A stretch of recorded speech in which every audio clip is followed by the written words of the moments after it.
Alhamdulillahirabbil alamin wassalatu wassalamu ala asyrafil anbiya'i wal mursalin wa ala alihi wa sahbihi ajmain, amma ba'du. Alhamdulillah, segala puji bagi Allah yang telah memberikan kekuatan kepada kita sehingga kita bisa melanjutkan kembali pengajian kita, yaitu kitab Safinatun Najah. Kemarin dalam pembahasan kitab Safinatun Najah kita sudah membahas tentang tasdidnya pada lafaz sholawat pada kalimat atau bacaan sholawat. Sekarang kita masuk pada bab salam, tentang salam. Jadi rukun sholat kan salah satunya ada salam. Nah sekarang salam itu kan juga merupakan rukun yang sebangsa ucapan, di mana semua hurufnya sama seperti halnya Fatihah, tasyahud, kemudian sholawat, itu juga harus dijaga setiap hurufnya. Maka yang sekarang ini kita kembali akan membahas salah satu dari rukun sholat yang berupa salam. Baik, sebelum kita mulai kajian kita kitab Safinatun Najah tentang salam di dalam sholat, terlebih dahulu kita awali dengan bacaan suratil Fatihah, agar apa yang kita pelajari dijadikan oleh Allah sebagai ilmu yang manfaat dan barokah. Ala hadiniyah wa ala kulli niyatin sholih. Al-Fatihah. A'udzubillahi minasyaitonir rajim. Bismillahirrahmanirrahim. Alhamdulillahirabbil alamin. Ar-Rahmanir Rahim. Maliki yaumiddin. Iyyaka na'budu wa iyyaka nasta'in. Ihdinas siratal mustaqim. Shiratal ladzina an'amta 'alaihim ghairil maghdubi 'alaihim waladdallin. Bismillahirrahmanirrahim. Wa qad qala al-musannifu rahimahumullahu ta'ala wa nafa'ana bihi wa bi ulumihi fid dharaini, amin amin ya rabbal alamin. Faslun, utawi iki iku ana fasal swiji kang tetap ing dalem mertelaakene salam, bab salam ing dalam sholat. Aqallus salami utawi luwe kidike salam iku assalamu alaikum. Kalimat assalamu alaikum, kalam assalamu alaikum. Tasdidus salami utawi tasdite salam iku alas sini tetap ing atase huruf sin. Tasdidus salami utawi tasdide salam iku alas sini tetap ing atase huruf sin. Itu redaksi dari bab salam yang terdapat dalam kitab Safinatun Najah. Dari sini coba kita akan jelaskan satu persatu. Jadi di sini dikatakan bahwasanya paling sedikitnya salam di dalam sholat yang wajib yang 5 waktu itu adalah assalamualaikum, itu cukup. Jadi assalamualaikum. Tuh, sementara kalimat assalamualaikum itu kan juga punya tasdid. Tasdidnya itu ada di mana? Tasdidus salami ala sin. Tasdidnya salam itu ada pada sinnya lafaz assalam itu tadi. Jadi tidak boleh dibaca assalamualaikum, tidak boleh. Jadi harus assalamu alaikum. Itu jadi assalamualaikum. Nah, itu salam. Salam itu di sini juga dijelaskan sempurnanya bagaimana. Paling sedikitnya kan assalamualaikum. Paling sempurnanya itu wa akmalu assalamualaikum warahmatullah. Itu walatusallu wa barakatuh. Jadi kalau untuk salamnya di dalam sholat tidak disunnahkan membaca assalamualaikum wa barakatuh. Jadi yang sempurnanya salamnya di dalam sholat ketika kita selesai itu adalah assalamualaikum warahmatullah. Itu sudah sempurna. Paling sedikitnya bagaimana? Assalamualaikum. Assalamualaikum itu sudah cukup. Sempurnanya Assalamualaikum warahmatullah, Assalamualaikum warahmatullah. Tidak perlu wabarakatuh. Kalau wabarakatuh itu hanya disunahkan ketika kita melaksanakan sholat kifayah, yaitu sholat mayit itu. Nah, nama lain dari salam ini juga dinamakan dengan tahlil atau kalimat berhenti atau kalimat selesainya, kalimat yang menunjukkan kalam yang menunjukkan selesainya sholat itu. Atau ada juga yang dinamakan dengan tahlil. Kenapa? Karena Rasulullah pernah bersabda, miftahus sholati al-wudu wa tahrimuha at-takbir wa tahliluha at-taslim, rawahu Abu Dawud wa Tirmidzi. Jadi hadis ini diriwayatkan dari Abu Dawud.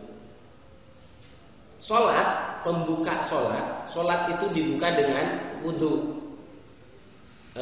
dan kemuliaan sholat itu terletak tahrimuha, ihramnya sholat itu adalah takbir, dan selesainya sholat itu ditandai dengan salam. Itu rawahu Abu Dawud. Kemudian salam yang wajib itu adalah salam yang pertama, bukan salam yang kedua. Salam yang kedua itu hukumnya sunnah. Kalau kita menjadi makmum, kemudian imamnya itu hanya salam satu kali, misal jadi imam Assalamualaikum warahmatullah. Nah, makmumnya itu tetap sunnah mengucapkan salam 2 kali. Nah, ini berbeda dengan tasyahud awal. Jadi kalau imamnya itu hanya melaksanakan salamnya 1 kali, makmum tidak harus melaksanakan salam, tetap sunnah melaksanakan salam 2 kali. Artinya boleh berbeda dengan imam, walaupun sama-sama. Kalau bacaan tasyahud awal, seandainya imam itu meninggalkan tasyahud awal, maka makmum tidak boleh melaksanakan tasyahud awal. Karena pada saat tasyahud itu ada kewajiban untuk menyesuaikan diri dengan imam. Nah, kemudian untuk salam ini salah satu syaratnya lagi, sebisa mungkin salam ini itu dilaksanakan setelah imam menyelesaikan salamnya. Jadi salamnya makmum itu baru boleh dilaksanakan setelah imamnya selesai mengucapkan salam. Tuh. Jadi jangan sampai dibarengkan. Yang baik itu tidak dibarengkan. Sama seperti seluruh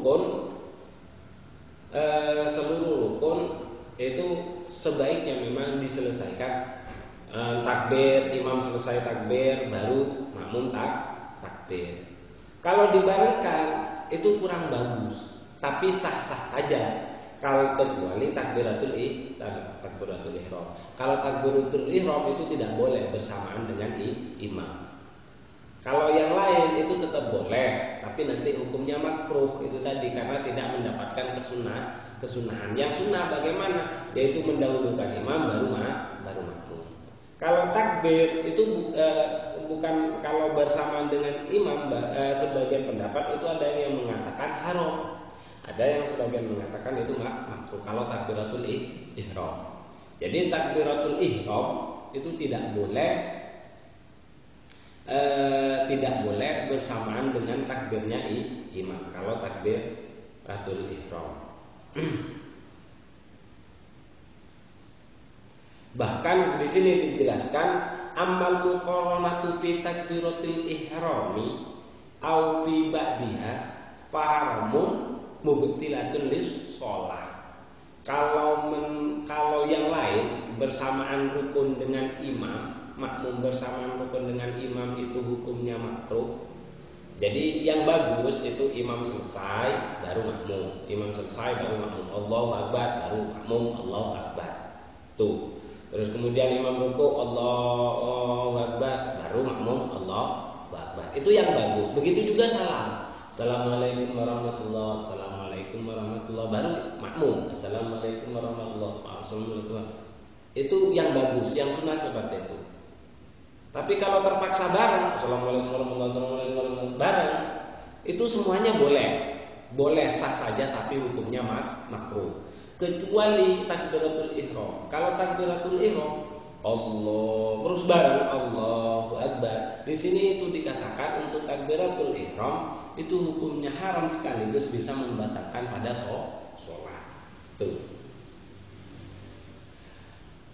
Jadi kalau khusus untuk takbiratul ihram itu tidak boleh bersamaan dengan imam, baik itu secara keseluruhan atau sebagian. Jadi pastikan imam itu dulu selesai. Tapi kalau dalam kitab Bidayatul Hidayah itu tidak ada penjelasan seperti itu. Lebih baik kita berhati-hati, selesaikan dulu punya imam.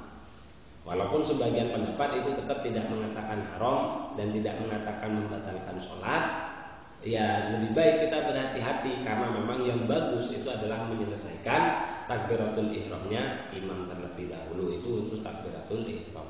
Kalau salam yang bagus itu menyelesaikan salamnya imam baru diikuti oleh makmum. Tapi kalau memang bersamaan itu tidak masalah, tapi hukumnya makruh. Nah, kemudian ini ada tambahan. Di sini juga setelah kita melaksanakan sholat, ketika selesai assalamualaikum warahmatullahi, assalamualaikum warahmatullahi, hendaknya kita dianjurkan untuk melaksanakan zikir, doa, wirid. Karena apa? Itu sebagai sebuah jafatun al-iradun bainal abdi wa rabbih. Karena untuk menyatukan kembali, untuk menghaturkan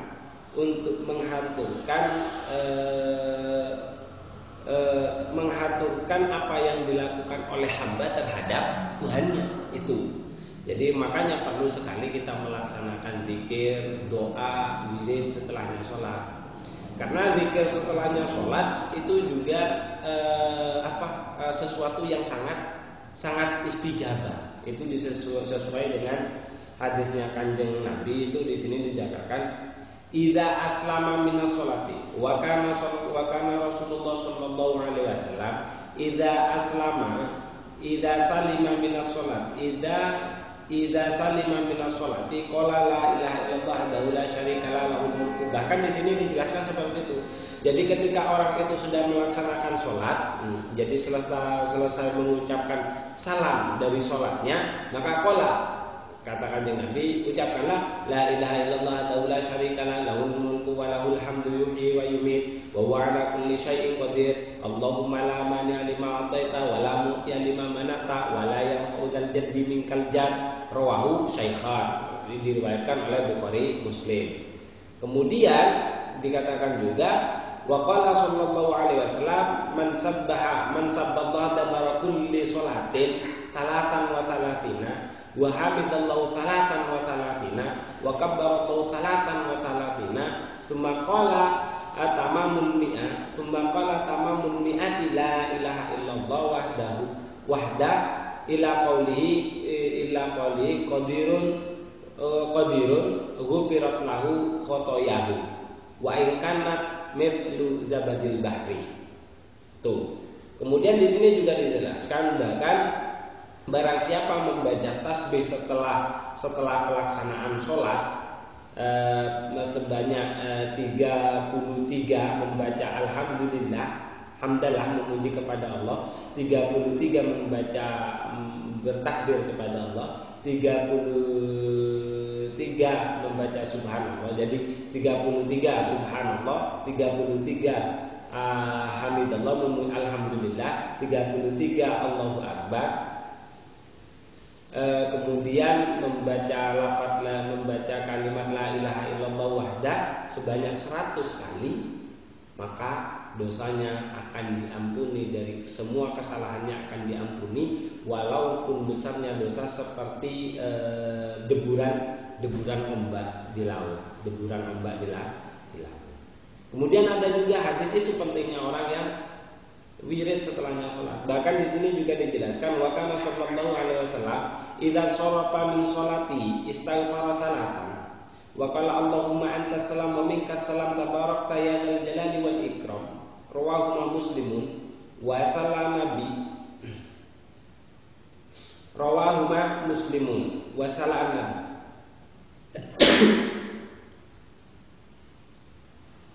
Jadi ketika orang itu sudah selesai dari sholatnya, maka hendaknya ia membaca istighfar sebanyak 3 kali dan berdoa, Allahumma antas salam wa minkas salam tabarakta ya dzal jalali wal ikram. Seperti itu.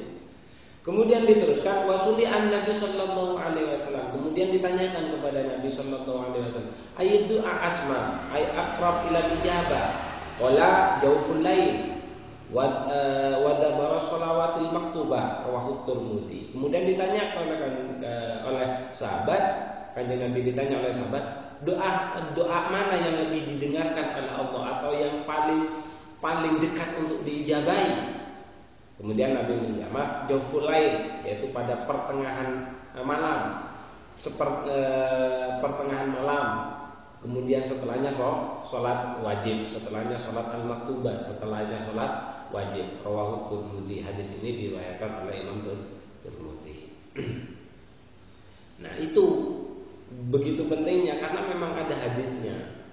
Jadi makanya apa yang sudah terjadi, ada sebagian yang mau, ada yang sebagian tidak. Tapi yang jelas kita itu melaksanakan orang-orang Nahdien itu melaksanakannya karena memang ada dasar, yaitu salah satunya hadis ini, hadis yang diriwayatkan oleh Imam Tirmidzi, juga hadis yang diriwayatkan oleh Bukhari Muslim. Jadi memang Rasulullah itu setelah sholat memang ada zikir.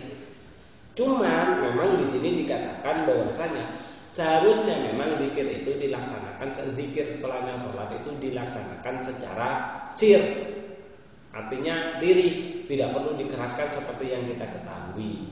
Tapi itu tetap disunahkan dikeraskan dengan tujuan takliman lahu, yuridu taklima makmumin. Jadi apabila ada tujuan untuk memberitahu, mengajarkan kepada orang-orang yang beriman atau kepada makmum yang mengikuti kita sholat, itu justru malah lebih baik. Tapi apabila mereka sudah tahu apa yang kita baca, makanya itu harusnya dibaca, memang harus dibaca sir. Tapi kan nggak apa-apa. Jadi biasanya kan ketika membaca Allahumma la mani'a lima a'taita wa la mudhi'a lil jamil dengan jadi ilahi banta maulana subhanallah, sudah sir. Subhanallah. Alhamdulillah, yaitu diberitahukan yang itunya saja. Tuh yang terjadi pada zaman dulu itu seperti itu. Jadi memang tidak perlu dipanjang. Tapi karena ada niatan, kenapa kok dikeraskan? Karena ada niatan untuk mengajarkan kepada makmum, makanya dikeraskan. Akhirnya ketika makmum itu jelas tahu pada yang dibaca subhanallah, makanya subhanallahnya itu dibelah. Itu penjelasan dari Syekhul Islam dalam kitabnya Fathul Wahhab.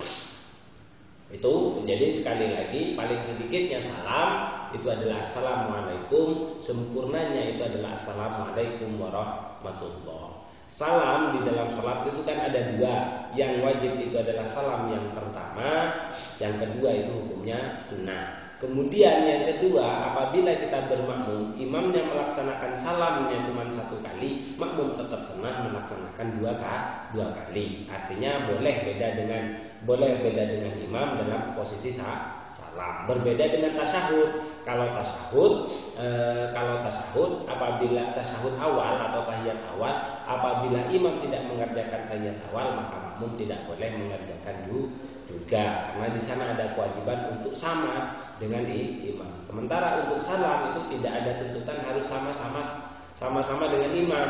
Jadi tidak apa-apa, makmum tetap melaksanakan 2. Terus yang terakhir itu adalah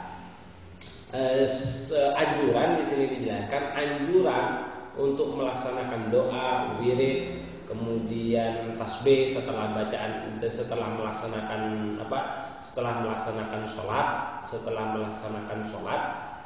sholat maktubah atau sholat wajib, karena memang itu merupakan waktu yang diistijabahi oleh Allah. Itu saja yang bisa saya jelaskan pada pertemuan kali ini. Semoga apa yang kita pelajari menjadi ilmu yang bermanfaat dan semoga Allah mencatat ini sebagai amal kebaikan. Kita akhiri dengan bacaan surat Al-Fatihah.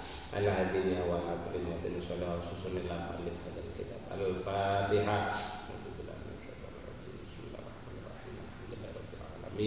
Ar-Rahmanir-Rahim. Maliki yaumiddin. Iyyaka na'budu wa iyyaka nasta'in. Ihdinas siratal mustaqim. Shiratal ladzina an'amta 'alaihim ghairil maghdubi 'alaihim waladdallin. Assalamualaikum warahmatullahi wabarakatuh.